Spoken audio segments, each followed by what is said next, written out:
Will Smith. I mean, that's probably the most notable person that I saw was looking at the stats. My favorite one, he did his talk show, was Jimmy Fallon.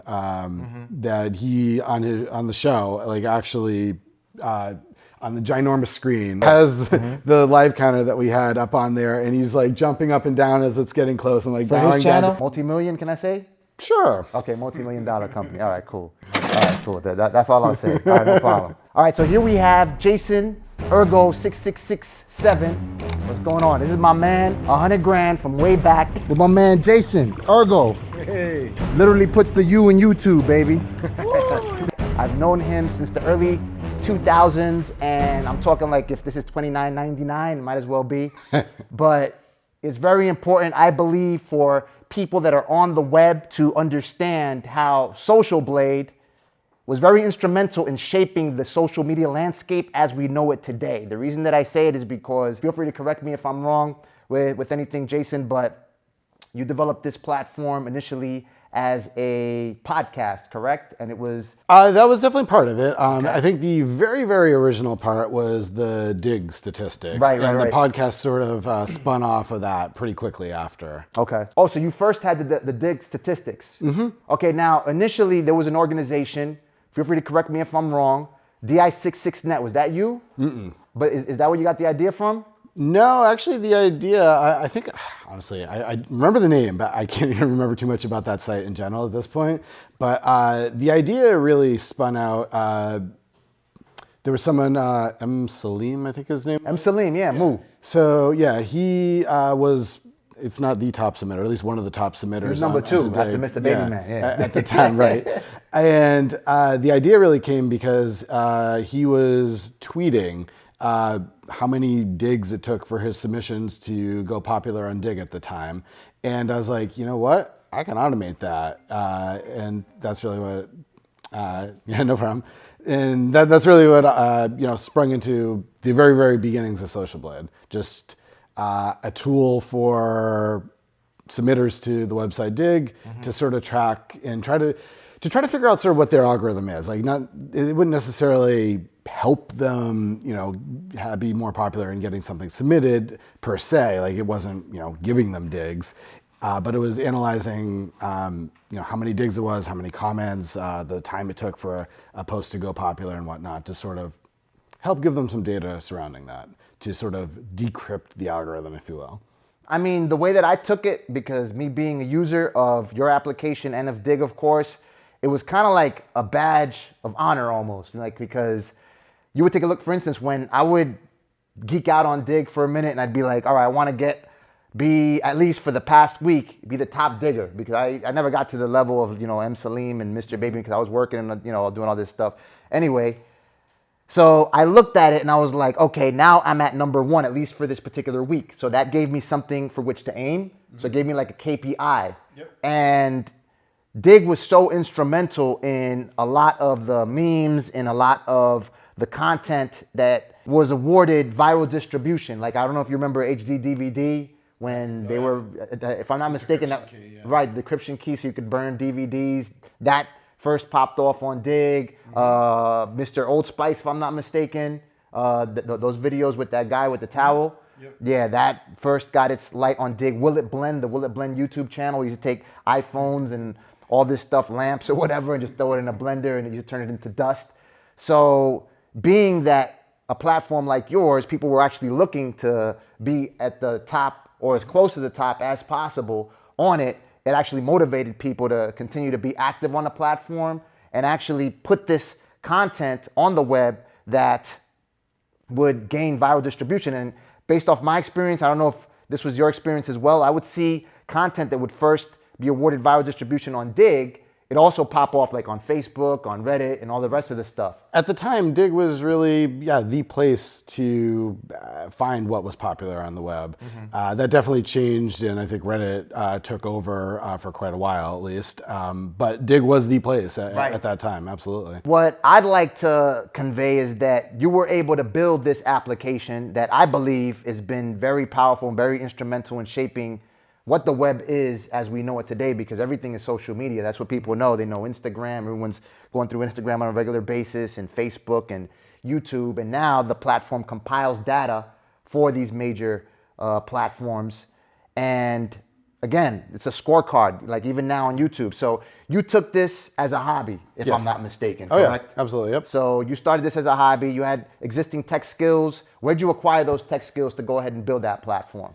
I guess honestly, though I did go to college for computer science, I wouldn't necessarily say it was that specifically that is what made me be able to do this. It was more just over the years, even when I was a teenager, just learning computers in general. Like I grew up in the 80s and 90s, and in the 90s, I was pretty much the first one I knew that had an internet connection, and was just learning how to do everything that way. So.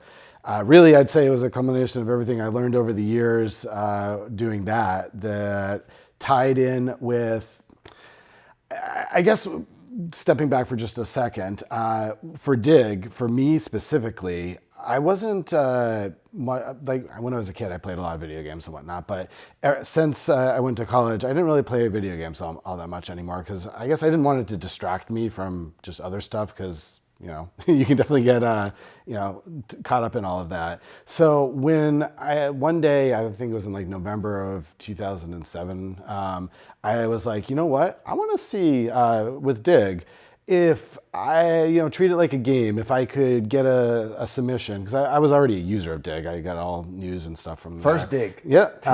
So I was like, you know what? Let's see. I'm going to treat this as a game. I'm going to create a new account, which ended up being, the first Dig account. Right. And was like, all right, can I get a submission on the front page? And, treating it as a game, like trying to figure out, again, this is sort of the basis of Socialblade after that.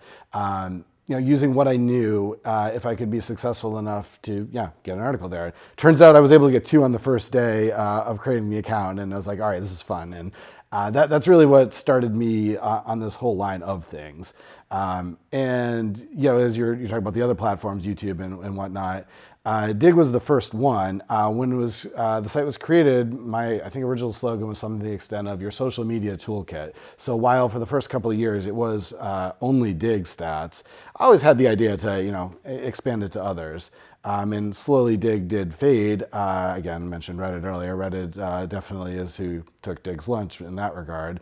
But then, that's when added YouTube and all of these other ones also using the same type of ideas, but with YouTube, at least, it was a much broader audience than Dig was, and was able to get a way more people using the site and reaching way more people in that regards. Okay. With Dig specifically, the only people that were really interested in it were the people submitting. With YouTube, it was in that regard, I wouldn't really call it creators in that sense on Dig, because you're just you take a link, you find it, and you share it. And you're not really creating the content per se. On YouTube, you have the people that are creating content. So the site's used for creators. It's used by just the audiences, media, and you name it is now the audience for it. So it expanded a lot more with that. With YouTube in particular. So that's where you could say that was the inflection point that turned a hobby into a business. Yep. So with the Dig stats, for the first several years, it was fun. Absolutely, it was a hobby of just figuring out what I could do, and that's where the podcast or webcast came out, and it was fun. Was working with a couple other people that were also big on Dig, and we had a lot of fun just sharing news and whatnot. I think at the very beginning, the kind of goal was to turn it into this big news show, but obviously that didn't end up turning out like we had hoped. Probably, in retrospect, our setup was really bad, to be honest. And to be fair, these days, it's so much easier to do live streaming. Back when we were doing this, I think for the show that we were doing, I think we were on a Skype call, we were on a Skype call for audio, and then each person was streaming video to a different channel as Ustream at the time. And then I think I had all the videos embedded on a page and was just like grabbing that to then stream again. So everything was delayed. It just looked really, really bad. Now you can have, like a Discord call or Zoom or something, and use OBS or something like that to get like really high quality. But it was definitely, I guess, for what we were trying to do ahead of the its movement, for that as well. But really, what happened was it's kind of funny. I don't remember the exact date offhand now, but we did the web show for a while. We were running the dig stats for a while. It was 2010. I actually remember this. It was July of 2010 when created the YouTube stats, and I can tell you a little more about that. But following this train of thought, it was February. I don't remember what year. It might have been 2011, maybe even 2012. I'm not sure now. But we decided to end the Socialblade show, which is the webcast you're talking about there. And I remember a week before that aired, we already knew we were going to end it. And I had already come up with the title for the episode based on a Semisonic song. Every new beginning comes from some other beginning's end. So again, it was a week in advance. I already had planned the title for our final episode. And on that day of the final episode, Socialblade got mentioned by, I think it was the largest channel in Germany at the time. Oh, wow. And literally from that day, when we were ending the webcast, that was the day that the YouTube stats got a ginormous push. And for years and years, it was like, growth month over month from that specific day there. And it was just weird because, it was like prophecy almost. I named it Every New Beginning Comes from Some Other Beginning's End. And literally a new beginning came from the end of the show. So I don't know, it was weird. So from that point, you got more traffic to the YouTube stats section of the Socialblade? Yeah. So YouTube, it's not as big as, or it wasn't as big as it was today, where there's 2 billion users or something like that. There's a lot of people on YouTube. But again, YouTube was way larger than Dig ever was. Okay. At least in terms of people that would be interested in this. Dig probably had a whole lot of people, consuming, but the consumers weren't, they weren't the target audience. Right. YouTube, however, was so much bigger. And even for the creators themselves, like on Dig, there might have been, 100 people that were like really into submitting, maybe a little more, but around there. Where on YouTube, even back then, thousands. It was way, way bigger. So yeah, it just we had kind of with the Dig stats already reached our max audience, and this, I guess, whenever you're starting any sort of business, it's you need to pick a niche that you're able to succeed in, but the niche has to be big enough that you can grow in as well. Like if you find you build a business and you have 100 max customers, you can't really get more than 100 max customers, so that's you've got everyone, and that's kind of where the Dig stats were. Socialblade, the Dig stats were even I thought it was the coolest thing at the time. The creator of Dig, Kevin Rose, at that time was doing, it was the Dig Town Hall or something like that, I think it was called, where they were like, they're doing a web show themselves, answering questions from the audience. We went to one, I think, right? This was, we did. That's actually, where we met the first time, but that was a little different. That was more for their show. Right. This I'm talking about was specifically answering questions about Dig, the website. Okay. And the audience for that, again, are the people that are submitting to Dig, not the people that were watching their I'd say their show was an entertainment show, while Dig itself was, it's entertainment too, but the crowd that was aimed towards were the creators isn't really the right word, but in that sense, it would be the creators of Dig. So we got mentioned on that, and I thought it was so cool. Oh, really? But again, I already, with the site, it already had reached its almost maximum audience for the Dig crowd. So that didn't really do all that much, other than, just give some credit. Okay. But the German channel that gave us the shout out, they already had, again, this is so long, I'd have to go back and look, but I'll say they had like thousands and thousands, if not like hundreds of thousands of subscribers that then were coming over and using the site, like way bigger audience, on a different order of magnitude. They had it was a YouTube channel? It was, yes. Okay. I think I'm gonna mess it up. It was something to the extent of like, it's not around anymore for stuff. Okay. But I think it's like Video AMT or something like that. I don't Right. know. I think it was, if I recall, like they covered the top, sort of like Dig, I guess, in some sense, but it covered like the top videos in Germany, maybe. I'm not entirely sure at this point. Okay. But So, and you built you built the Socialblade by yourself, right? As a solopreneur? that's correct. Yep. Okay. So you built it by yourself and then... It's not anymore by myself, Right, but yeah, yes, now. definitely it was at that time. Okay, you built it before, but it definitely grew to the point where you were able to contract more people, be able to hire more people to be able to work on the platform and basically establish it as a very ever-present application on top of mainly the YouTube application, if I'm not mistaken. YouTube is absolutely the core and still is the core all these years later. We have other ones that are doing decent as well. Instagram and Twitter, for example, we get a lot of traffic to those areas. But YouTube is still our core. Okay, so you built this by yourself with your PHP skills, if I'm not mistaken, correct? There you go. Yeah. Yep. PHP skills that you've been developing since, again, you had told me also that in kindergarten you were coding, you were making turtles move or whatever. Yep. Right. Yep. Yeah. If I know we're going to do a little walk around the house here later. Okay. I can actually show you something sort of related to that. Okay, great.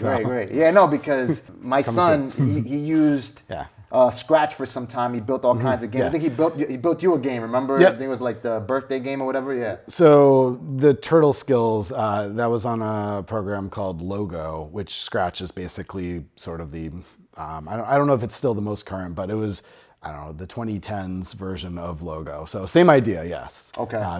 Logo was on an Apple IIe, so very old. You built that on Apple IIe, and then from there you started to build, I think you attended some camps, and then you continued to enhance your skills that way? Pretty much. Yeah. Okay. All right, and then you built out the Socialblade application. All right, so once Dig goes extinct, did you already have the YouTube ranking?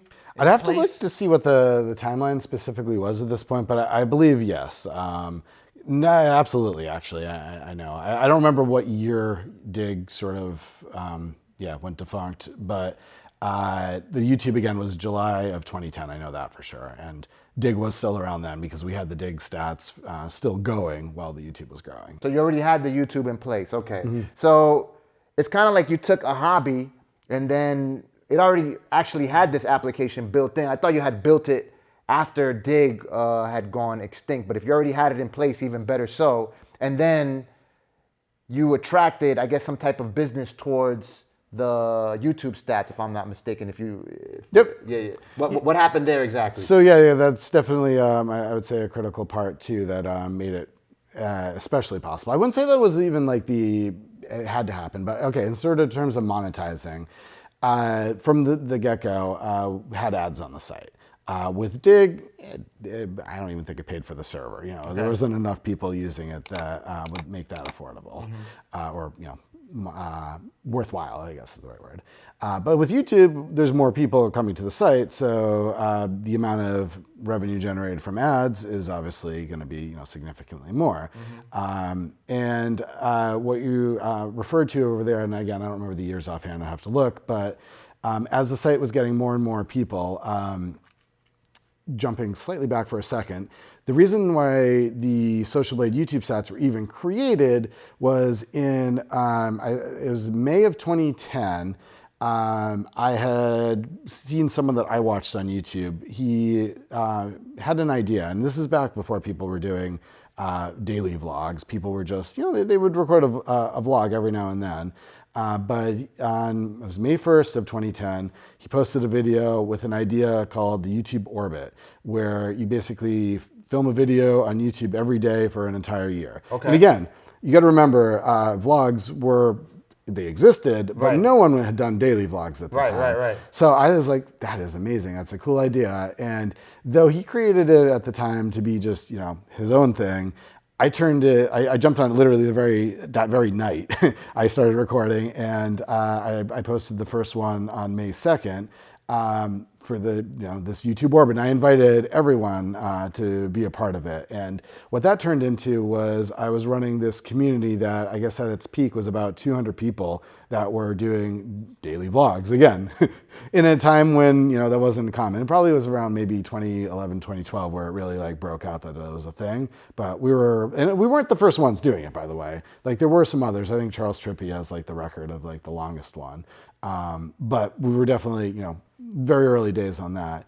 And so there's two things that are important about that story. One is that there was a site, it wasn't the dig site you had referred to earlier, but there was another site that was doing YouTube stats at the time.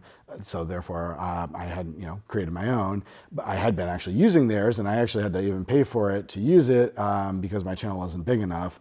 But in July, leading up to when I created the Socialblade YouTube stats, they had shut the website down, posted a message, too much drama, shutting down for good. And I was like, oh crap, I just paid money for your site and now I can't use it anymore. It doesn't matter, I can code the whole thing in the weekend, and that's what I did. And that was literally the basis of Socialblade YouTube stats. I had already gotten my feet wet because I was using the YouTube API to create, to run the YouTube Orbit program. So I'd already been using the YouTube API, so I was familiar enough to easily just plug in. And yeah, that's that was the very, very beginning of it. And then the other part of that story that was important. That was in 2010. That was 2010. Yeah, that was before Dig. Okay. Yep. Before Dig went away. Yeah. And then so I think this is now. It's got to. I don't remember now. No, it had to have been 2012 then, because I had already completed the YouTube Orbit. Okay. So now we're in, I got to say, probably February, maybe January of 2013. And the site was growing. We were getting a lot more people using it. And at this time, when you were on YouTube, you could. They had launched the YouTube Partner Program, but if you wanted to monetize your YouTube videos, you had to apply to YouTube, and it could take half a year or a year for them to actually get back to you. So I actually had approached, I think I approached them. They might have approached me first. I honestly don't remember now. But I had approached one way or another, a YouTube network called Maker Studios, with an idea that how about we, help surface people that are doing well, and you guys can partner them, and we can work together to help a lot more people monetize people.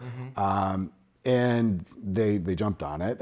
And with that, that tied with because they give a sign-on bonus to start working together. That tied with what the site was already doing just in advertisements for the 2 months of.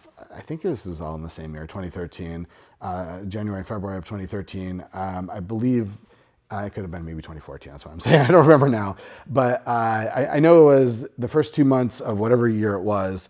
I made more on Socialblade than I was going to make in my day job for the entire year. Wow. So that's where I was like, you know what? I'm going to do this. I don't know if it's going to last for a year, 2 years. I don't know how long it would actually work for, but I had enough confidence that I put in my 2 weeks notice at my job, and it wasn't even like I hated my job. Can you share how much that was? What you made in that month? I honestly don't remember now at this point. No. It was more than a year's salary. Yes, in the 2 months. Guy. Yeah, it was. I had a good job. My day job at the time, I liked it. I liked the people I worked with. It was a fun job. So a lot of people will, they want to do their own thing because they hate it. But that wasn't even that. It was more of my hobby just started becoming, It became bigger than the. Yeah, exactly. So that's that. And I want to say actually it was 2013 because I think now this is 2023. I think I was looking the other day and it was 10 years now that I wasn't sure if it was going to last for a year or two. Another year, no, and now it's there. Still here. Absolutely, no, and you see people like Will Smith. That's probably the most notable person that I saw was looking at the stats, and a number of people every time that they've got talk shows. Oh, this guy just launched his YouTube channel. My favorite one, he did his talk show, was Jimmy Fallon. That he on the show, like actually on the ginormous screen. I don't remember what was one of the late shows. Late show, yeah. Yeah, on this giant like movie theater size screen. Right. Has the live counter that we had up on there, and he's like jumping up and down as it's getting close and like for his channel. Yeah, for his channel. Yeah. I gotta see that clip. It was my favorite clip. You gotta of put that on the anyone channel, who's listening. man. Wow, yeah, no, that's incredible. I mean, that's what I'm saying. It's like you're a little known secret, like the secret treasure from which the entire internet was born, like the internet Pandora's box or whatever. For real, man. Oh, wow, it's incredible. So, all right, so if I'm not mistaken, so you're not too clear as to whether you approached Maker Studios or they approached you. Yeah, I can't Would that remember be this like part. what, at a convention or something like that? I know that you were hitting sometimes like conventions and stuff. It was before convention. I mean, you're right. I had been starting to go to some of them at the time, but this was, I think actually what I remember now is that I think they reached out about something completely unrelated. They just were interested in some data. And I think I suggested this idea to them. I want to say now, like that it was probably like in December or something like that, that they were asking for some information. I don't even remember what at this point. And that, like, I had a relationship with them as a result of that. And then I sort of pitched this idea to them. Oh, okay, I got you. They needed some information, more information, I guess, about the Again, channel. I don't even remember at this point. Right. It was something that, some stats related. Yeah, it's very necessary. And that is that part of the business model as well? Is like an income stream, you selling data to big organizations on enterprise class? So yes and no. First off, I want to be clear, we don't sell private data, which is when most people talk about selling data, that's what it is 99% of the time. The data that we deal with, both on the website and if we're ever providing it to other people, is just, it's all the public data that's available anyway. Really, this is, in some regards, selling myself short. Socialblade is kind of just like a journalist that is really, really good at its, at their job, that goes to a channel and logs down, how many subscribers, how many views that channel has every day, but at the scale of, all the big channels on YouTube and all these other platforms. But the point is, it's public data in the first place. It's not like we're getting people's email addresses, or even we have estimated earnings on the website where, it's something that we display there, but it's not actually pulling actual earnings data or any sort of private information. It's just for the earnings specifically, it's taking like the number of views and doing some math to come up with what an estimate is for that. So yes, especially now we do have sort of some enterprise level services where anyone first off can go to the website and get the data, but a lot of companies are interested in doing stuff like their own sort of analysis on channels. And we have an API where they can plug in and look at sort of this historical data too. So without naming names, like a company might have a show and there's actors on the show. They were interested to sort of see before and after they're on there, how they do. So that's, an example of they just, if they're going to have Celebrity X on the show, get the stats before, get the stats after, and, see if being on their show actually did something. And then they can use that to say, hey, look at this. These people that we bring on the show, this is what it did for them. So that's just one example of many uses that we're able to provide to the companies. Undeniably awesome, man. It's amazing, spectacular, marvelous what the application does for itself. Absolutely. Now, I know that this is not your MO, but can you put your, I don't even want to say guru, but your expertise from someone who's actually lived it, someone who's taken a hobby and turned it into a multi-million-dollar business.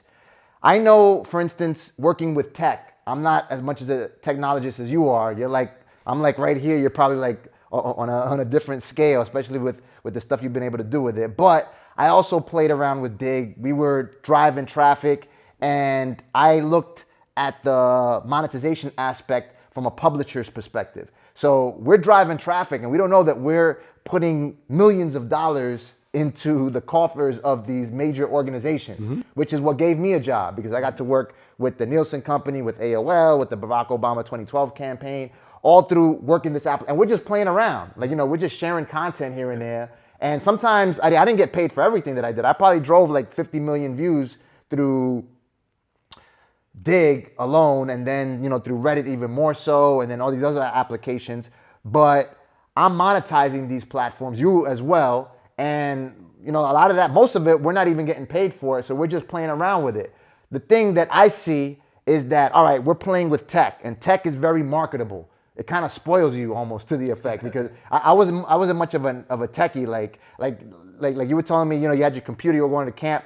I had a Commodore 64. My grandfather bought me for like $400. I broke it because I stuck the floppy disk in the wrong way, and he didn't have money to buy me a new one. So that's it. That was the end of my little tech tenure when I was like, I think 9 years old, 10 years old, or whatever. You continued on with it, and I got back into tech when in college because I had to. They gave me, and then after that, I started to become a help desk technician back in like '03. And once I did that, it was very easy for me to learn internet marketing and all this other stuff. That was one of my previous jobs too, by the way. Well, internet marketing? Help desk. Help desk. Yeah, I read, I think it was like for your school or something like that, right? Yep. Yeah. So once I did that, it's kind of like, I always joke that I have Ethernet cable in my veins, and it's very easy. I'm like a plier that's like on the floor, and people can just pick up anytime and just, they could just, they're always, especially now in this century, people always have a need, even if they have to apply for a job or I have to do this or apply for whatever, they have to go into the web. If the computer doesn't work,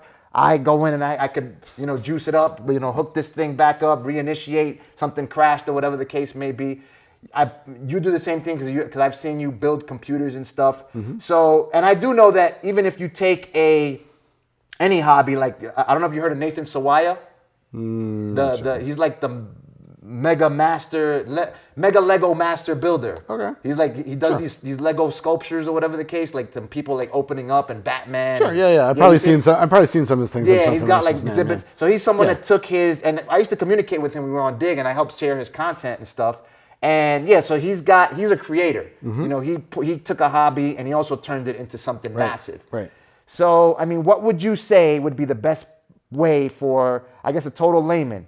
Well, how do they take what they want to do as a hobby and then monetize? I'm not sure if you planned it to be this way, but what would you formulate as a strategy that people can tangibly take and say, okay, I'm going to develop this hobby into something that's going to be big, at least, sustainable enough for me to provide for my family, provide for the people that I love? There's a lot to unpack there, but and I think the answer has changed to some extent over the years also, at least in terms of how to monetize. So when I was starting out with things, the formula was kind of simple.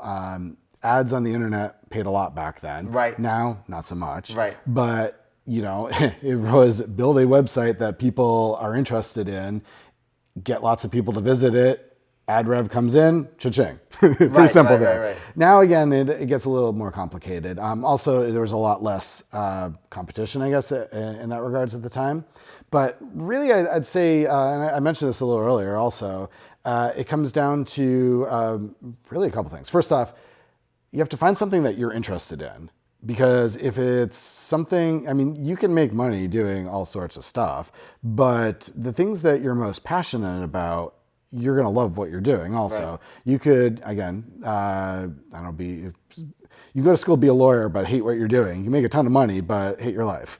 Or you could, on the other side of things, be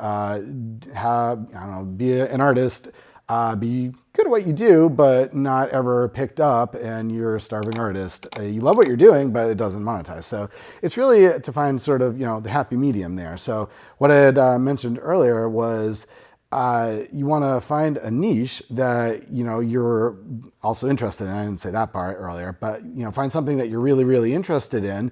It's focused enough that ideally there's not like a ton of competition in that space.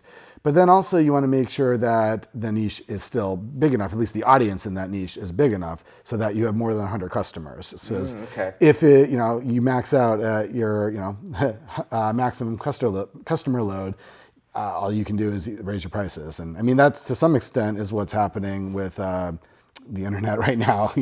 You see, granted inflation, blah, blah, blah, there's a lot more going at play, but these companies, tech companies on the stock market or whatnot, you see them now at well, there's more competition too, but they're sort of at their maximum customer loads, maximum customer potential. So rather than acquiring new customers, I mean, there's churn here, back and forth and whatnot, but they have to start raising their prices to be able to keep, investors happy and whatnot. Right. So making sure that at least you have room to grow when you're trying to start something, I guess is what I'm trying to get. So to sort of summarize, if you're trying to grow something, be it tech or, if you're doing videos on YouTube, it works for any real creative way.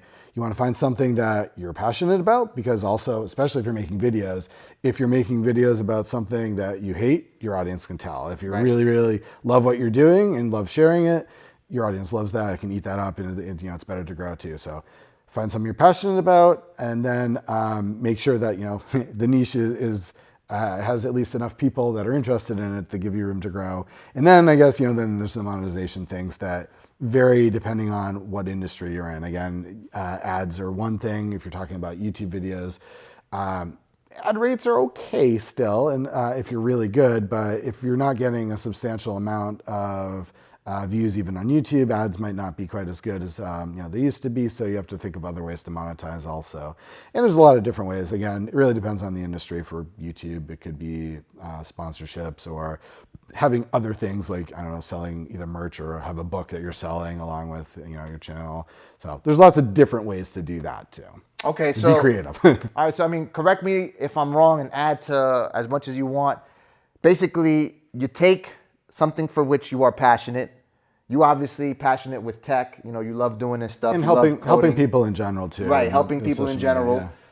But you focus it towards a market that is big enough to make it as big as you want or as big as you require. So in the example of my story, the dig market, not big enough. Right. Which, again, that was something I learned along the way, because I thought everyone uses dig. Everyone would be interested in this. No, not really, because the site was, again, tailored only towards the creators. Again, it's not the right word, but the submitters on dig. That was my max audience, and not big enough to sustain a business in that regard. But YouTube, way Absolutely, yeah. I mean, the second biggest search engine. Of course, you're going to have people, and plus people, they want to do what you're doing, which is basically taking a hobby or live as freely as they want to, filming their lives, vlogging, or developing Lego machine guns or whatever the case may be, and be able to monetize and live off of that.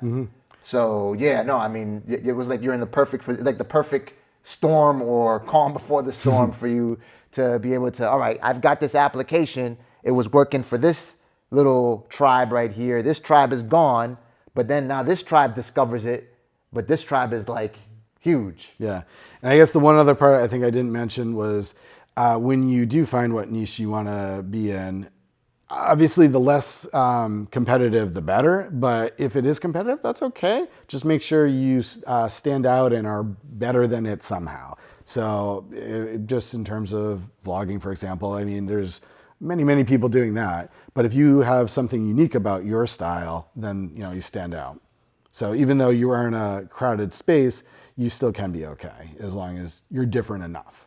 Okay, and I guess that just... And what that means, it really depends on what industry you're talking about, but, I mean, in my experience, this involves being you, because no one else is going to be better than you than you are. Yes and no. Okay. I mean, you can be you, but if you're not interesting, that's not everyone is. So, Right. it's not just being you. That's obviously part of it. Again, the being, not doing something you don't care about, doing something you care about makes, you come across, way more authentically that way, because you are being authentic. But if you're not interesting in and of yourself, be better than you, if you will. The I don't know, the 100-foot tall version of you, in that regard. Sort of entertainment in general. Like even if you go to an actor on the street, like your A-list actors, they're probably going to be pretty boring until you put a camera in front of them. Then they're like, "Hey, how's it going?" Yeah, they get animated. Yeah. yeah. So you get into the zone. Okay. Yeah. I mean, so last thing is, it appears from my perspective initially that everything's just been smooth sailing. That where you coded the platform, like I remember I was going through some issues when I was learning how to code that I had mentioned to you. I was like, man, I can't deal with this problem solving. Now I have I start thinking about things different way. And I actually became a professor with a nonprofit called Black Girls Code.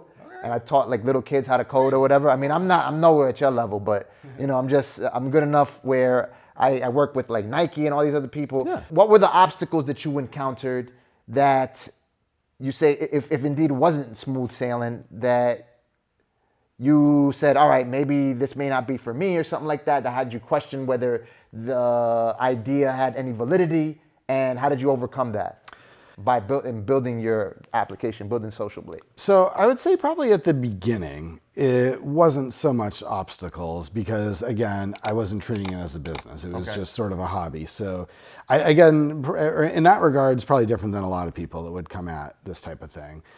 Because I didn't have like expectations. Like, I was hoping and, you know, throwing my time into it, but it wasn't like, I'm going to make a business. This is got to work type of deal. So to start off, it kind of just sort of happened. But now that doesn't mean it's been smooth sailing along the way.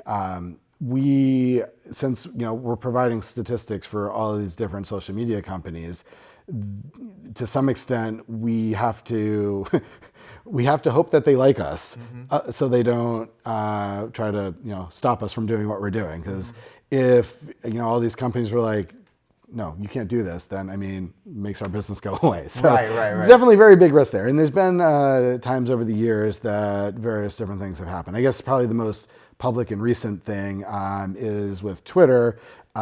Since you know, Elon bought it back in November, it was in February of this year that they very haphazard, the new running of it, but they just tweeted out that they were going to change the way that we use their API to be able to, you know, get the stats that we use. They said that they were going to start charging for it.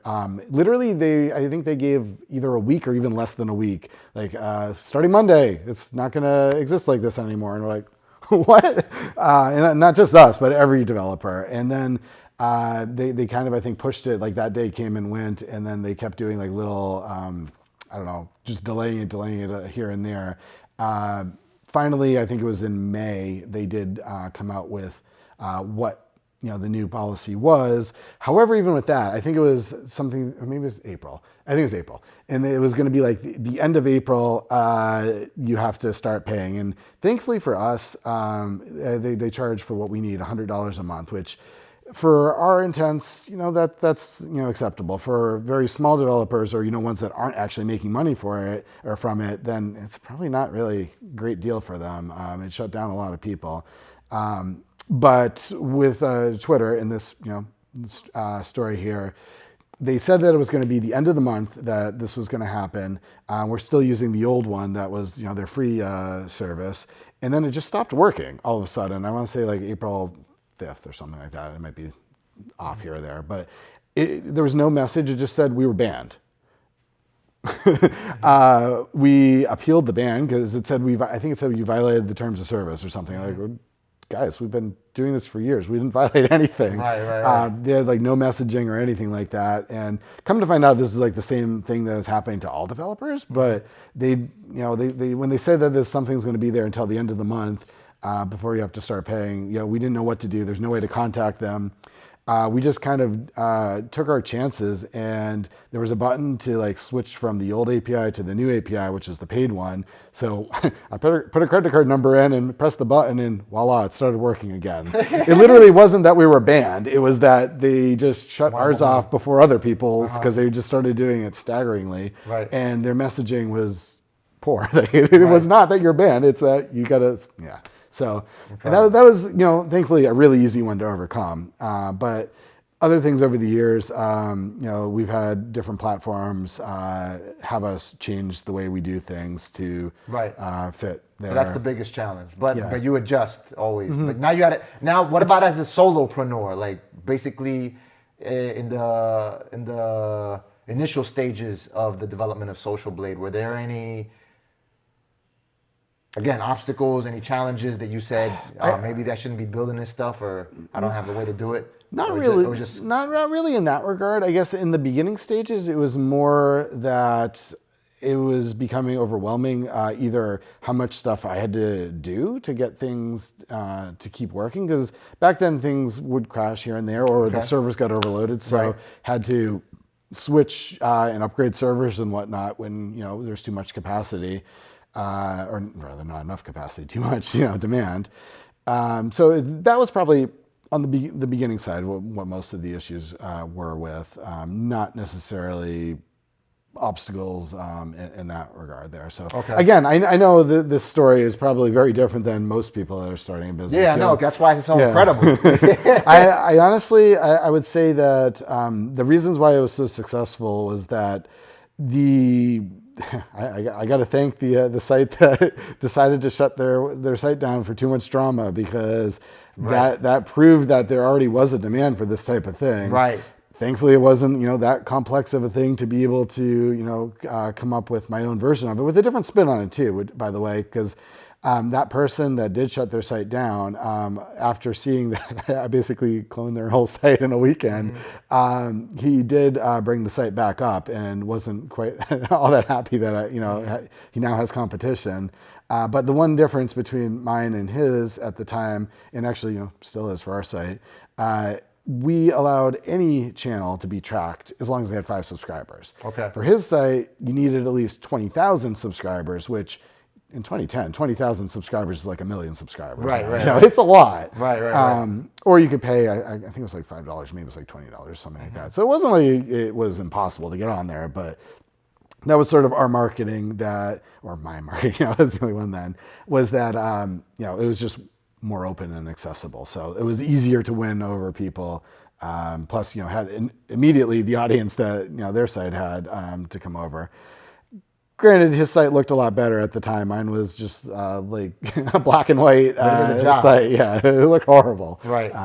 It's interesting that you mentioned that, because if I allude to, I don't know if you ever heard of Plenty of Fish, a dating site? Yeah, familiar with it at least. Yeah, did you hear about, like, he also was like a solopreneur, and he built, it was a dating site, and he started taking some of the market share because a number of dating sites were paid. Yep. Nonetheless, he offered the same thing. Gotcha. All of these psychological and personality tests and everything, and matching using the technology available at the time. And he offered it for free. And he was making, I don't even know how much it was, maybe a couple million a month or whatever. I don't know the case may be. So you would have probably succeeded regardless, but it did give you the drive to build it. Otherwise, you may have not have built it at all. And I guess also for that, anyone building a company would probably feel this. It was just, the excitement of, okay, how can I get more people to use it? Like, just in seeing it grow, like, I don't know, just the excitement with that. Like, you're obviously, providing service and helping people, but on the other side, more people are using what you made, and it just, adrenaline there, not adrenaline, but, just dopamine, I guess is the right word. Yeah. Yeah, dopamine. It just feels good. Pleasure reward. Yeah. Same thing you get when you snort or whatever. Well, but then for productive reasons. Right. Yeah, for something, for productive, fruitful, it's a contribution, a positive contribution to society. Hey, Jason, thank you so much, man. Hopefully we can do it again. I greatly appreciate you sharing your experience, and again, taking that hobby that's practically a $0 investment and building it into a multi-million-dollar company that has just been worked wonders for a number of people, for millions of people. But what's the user base count on Socialblade, by the way? Can you share that? I'd have to look, but there's definitely millions of people that use it. Millions of people better for it. I want to say there's like Google Analytics is what we're using to sort of get some of this data right now, and over the years, more and more people block Google Analytics. So the numbers that they give, I think, are significantly under what the actual number is, but I want to say it's around like 5 million a month of users on the site, like unique users, but I could be off on that. Okay, so thanks again. So go ahead and visit them, socialblade.com. If you haven't heard of it, crawl from under that boulder in which you've been living. Go ahead and wipe off the moss off your face and log in. It'll give you the stats on your YouTube channel or your Facebook profile, your Instagram profile, Twitch. And I probably haven't mentioned enough because like that is definitely, 10 of them. Okay, and you'll get all the stats, and it'll give you those KPI numbers that you can use to go ahead and continue to motivate and drive yourself to do whatever it is you need to do for fun or for business purposes, side hustles, or whatever.